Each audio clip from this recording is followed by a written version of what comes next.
Who was that? A good man like you.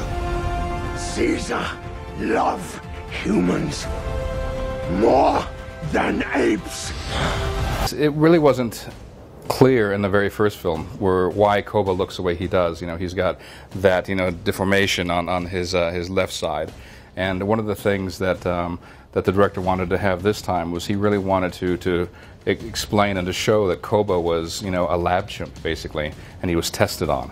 And so we did a bunch of different concepts of having like a scar here and a scar on the inner arm and things like that. So Aaron Black, one of my artists, and myself, we did a bunch of concepts and got those in front of the director. And once that was approved, then we can get those into our textures. And it was great to see it in the film, because when Koba is explaining to Caesar, you know, that humans bad, I mean, you know, look, they did this to me, they did this, and it's pretty powerful. Caesar was a really tough one to design, and we worked very closely with Aaron Sims' company, and Aaron Sims is a longtime friend, you know, back from Los Angeles. But Aaron originally did some sketches, designs, and even sculpted a bust of Caesar. And Caesar himself had to be kind of humanized a little bit, so he was always going to be a little bit different than the other chimps and the other apes.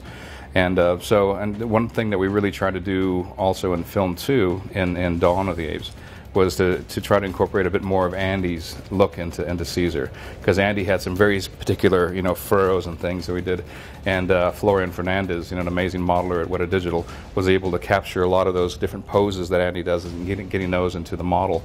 So for me, because I've known Andy for, you know, many years, but to see Caesar on screen, it's like there's so much Andy in there. It's pretty creepy. War has already begun.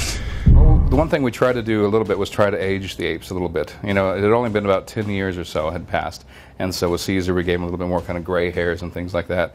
With Maurice, we you know, gave him a little bit more weight to him. His waddle was a little bit more inflated. You know, as you get older, you get a little bit heavier and saggier. And we put some more detail into his face, you know, into his wrinkles and eye bags and things like that. But the performance was amazing, and it's just there's such a huge contrast between orangutans and chimps. You know, chimps are off jumping around doing all sorts of stuff, but orangutans are just kind of laid back and, you know, slow moving. It's like, I'll get there when I get there.